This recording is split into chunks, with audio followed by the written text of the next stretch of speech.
Hello learners, आपकी ma'am आ चुकी हैं pair of linear equations in two variables की प्रैक्टिस कराने। So this is DPP number 1. We are going to practice more questions related to pair of linear equations in two variables. So see question number 1. Which of the following are linear equations in two variable? इसमें से कौन सी linear equation है?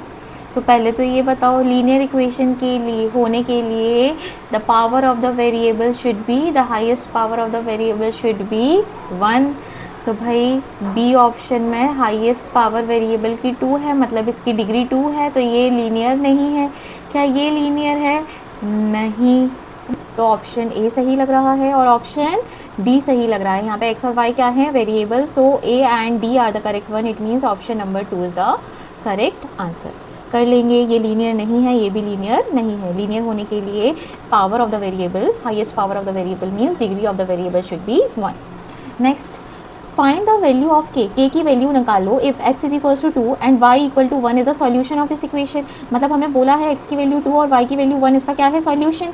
अगर ये इसका solution है तो इसको क्या करेगा? सेटिस्फाई. तो हम x की जगह क्या रख देंगे? 2 और y की जगह क्या रख देंगे? 1. We will get the value of k as 4 + 3 that is 7.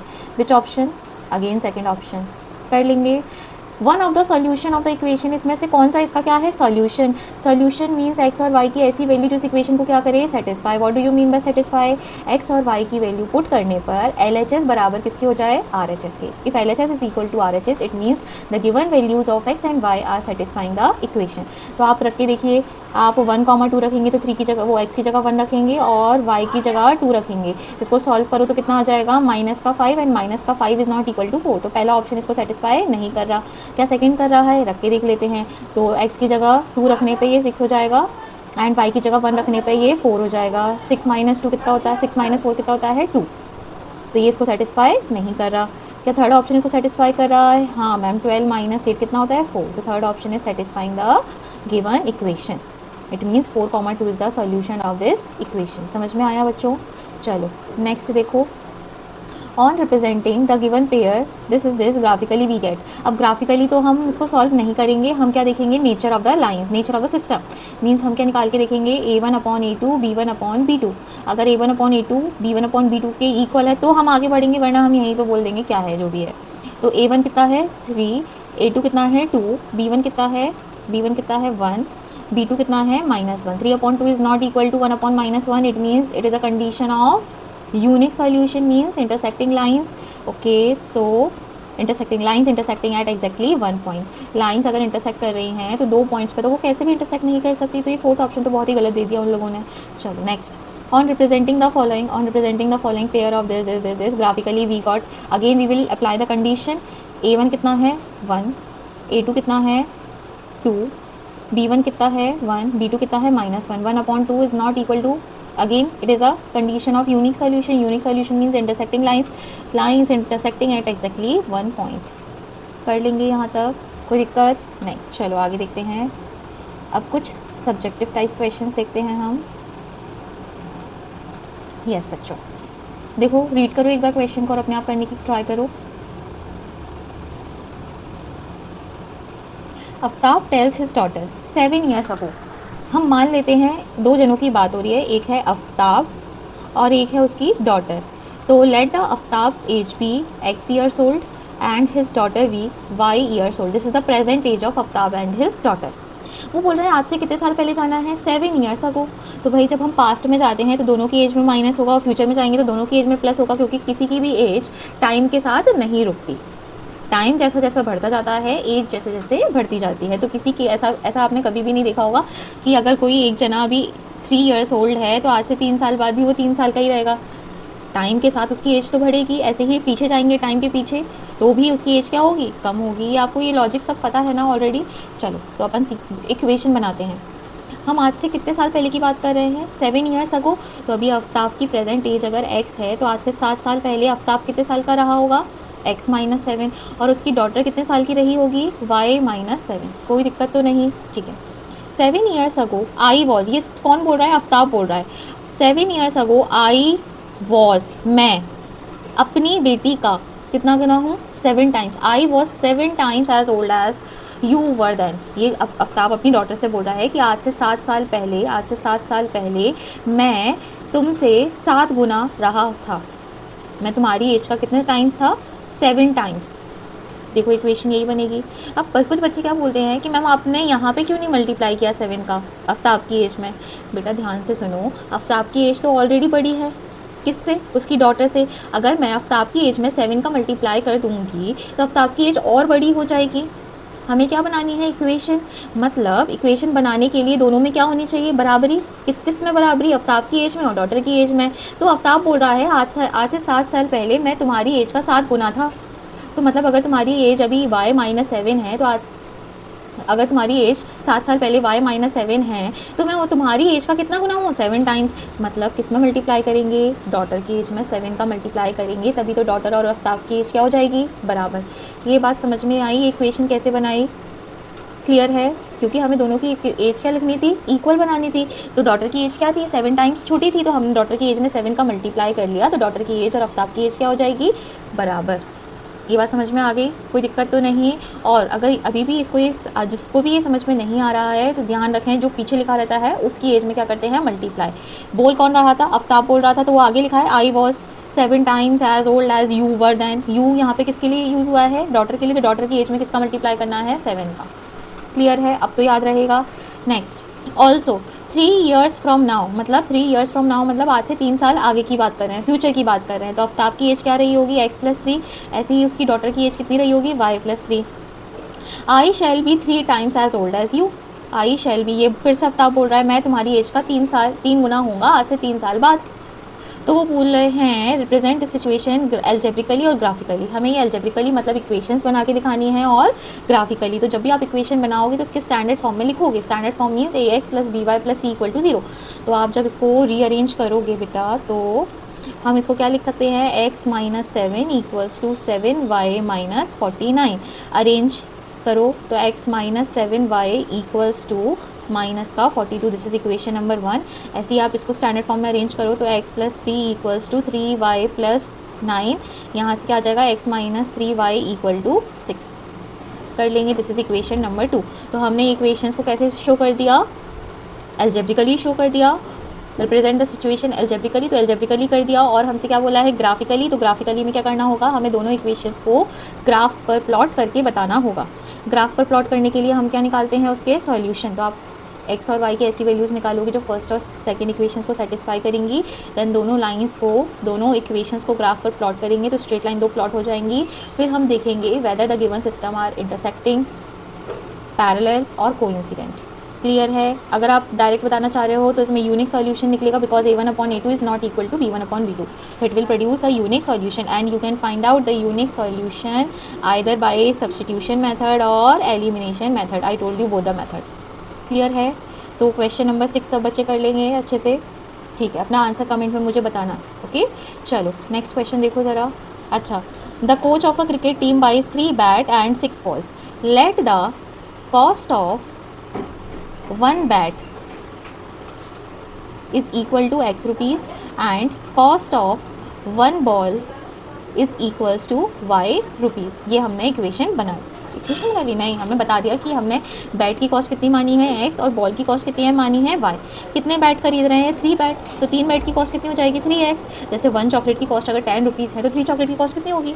30। समझ में आ रहा है ना? हाँ, अगर 1 बैट की कॉस्ट x रुपीज़ है तो 3 बैट की कॉस्ट कितनी होगी? 3x। एंड 6 बॉल की कॉस्ट कितनी होगी? 6y, क्योंकि 1 बॉल की कॉस्ट कितनी है? y। ऐसा करने पर कोच का कितना खर्चा आ गया? 3900। क्या हम इस इक्वेशन को थोड़ा सा छोटा बना सकते हैं? हाँ मैम, ये बड़े बड़े नंबर है और हमने ऑब्जर्व कर लिया कि पूरी इक्वेशन का हम 3 से डिवाइड कर सकते हैं, तो बेटा कर दो।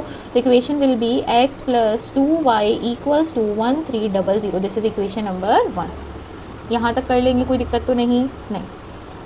नेक्स्ट क्या बोल रहे हैं? Later she buys another bat and 3 more balls of the same kind. अब उनने क्या बोला कि फिर से वो गए और फिर से वो कोच जो मैम थी वो गई और उनने एक बैट खरीदा। एक बैट मतलब x, और कितनी बॉल खरीदे? 3 मतलब 3y, क्योंकि एक, ठीक है समझ गए हो गया। तो उनका कितना खर्चा आया? अब 1300। सो पूछ रहे हैं वो रिप्रेजेंट दिस सिचुएशन एल्जेब्रिकली और ज्योमेट्रिकली। तो अगेन यूनिक सॉल्यूशन निकलेगा because a1/a2 is not equal to b1/b2। तो एल्जेब्रिकली मतलब इक्वेशंस के थ्रू सॉल्व करना, तो आप इसको या तो सब्स्टिट्यूशन मेथड या एलिमिनेशन मेथड किसी से भी सॉल्व कर सकते हो, और ज्योमेट्रिकली में आपको ग्राफ के थ्रू सॉल्व करना होगा। तो आपको दोनों तरीके से सॉल्व करना है। तो हम तो भाई एलिमिनेशन मेथड से सॉल्व करके जल्दी से बता देंगे। y इक्वल टू 0 हो जाएगा, x की वैल्यू कितनी आ जाएगी 1300, मतलब y की कॉस्ट मतलब बॉल कितने की आ रही है, फ्री की आ रही हैं बॉल्स, और बैट आ रहे हैं 1300 रुपये के। क्लियर है, कर लेंगे। अब मैम कैसे निकाला आपने? मैम ने इक्वेशंस को क्या कर दिया, माइनस। मैम जब इक्वेशंस को माइनस करेंगी तो नीचे वाली इक्वेशन के साइन इंटरचेंज होंगे, तो एक्स एक्स कैंसिल, 2 - 3 - y, और ये 1300 एक दूसरे से कैंसिल हो जाएगा 0, एंड 0 पॉइंट समथिंग इज 0, मतलब y की वैल्यू क्या आ गई 0, y 0, तो x की वैल्यू फर्स्ट इक्वेशन से कितनी आएगी 1300, सेकेंड से भी 1300। क्लियर है, कर लेंगे। तो 7th क्वेश्चन डन। चलो वेरी गुड। अब हम 8th वाला क्वेश्चन कर रहे हैं।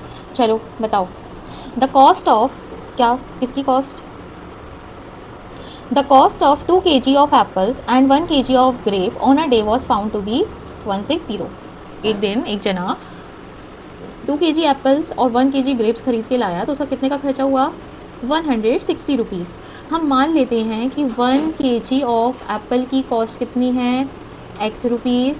Late the cost of 1 kg of apple and the let the cost of 1 kg of grapes be y rupees.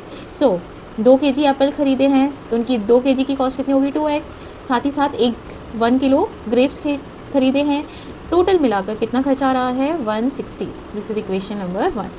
After a month, एक महीने बाद वो फिर से खरीदने गया, जो भी था शॉपिंग करने गया, तो cost of 4 kg apples and 2 kg grapes together cost 300। कितने एप्पल्स 4 kg एप्पल्स मतलब 4x, कितने ग्रेप्स 2 kg ग्रेप्स, तो कॉस्ट कितनी आ रही है 300। तो हमसे बोला गया है रिप्रेजेंट दिस सिचुएशन एल्जेब्रिकली और ज्योमेट्रिकली। एल्जेब्रिकली मतलब सॉल्व करना है।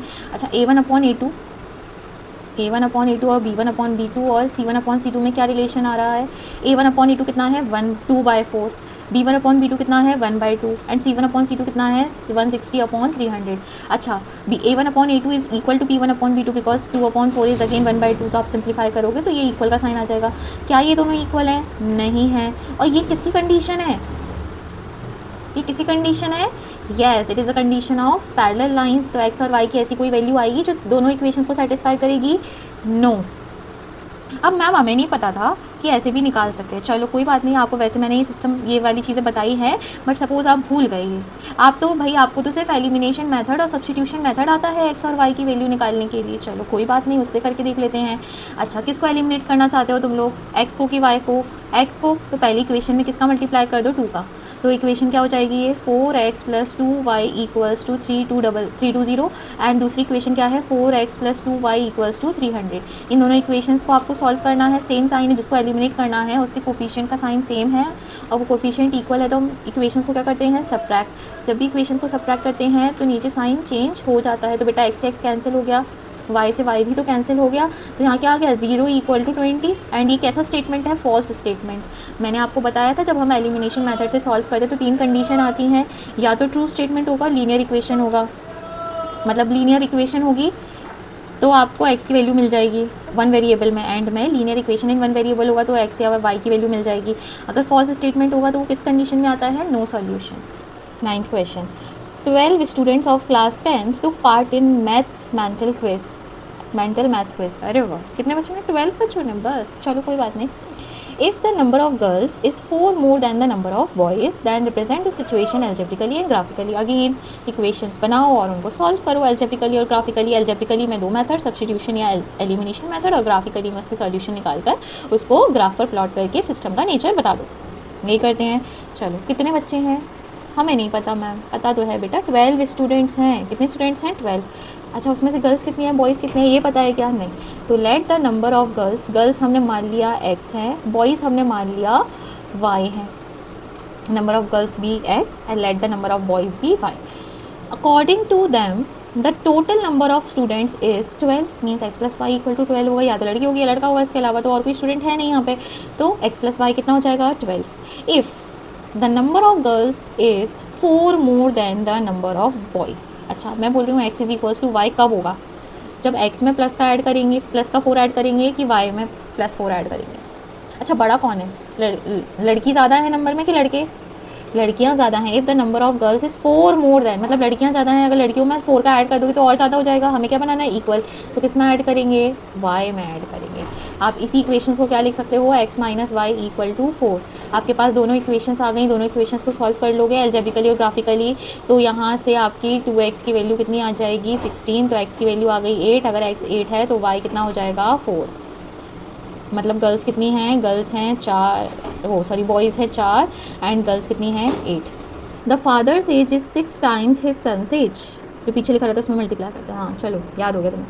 Late the age of father, father की एज मान लेते हैं हम x years old and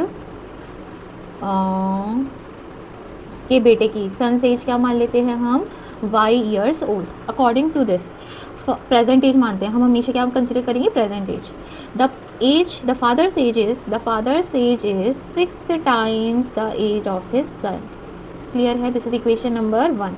next 4 years hence, hence मतलब फ्यूचर की बात करिए, आज से 4 साल बाद, मतलब x प्लस 4 एज हो जाएगी फादर की एंड सन की एज कितनी हो जाएगी y प्लस 4।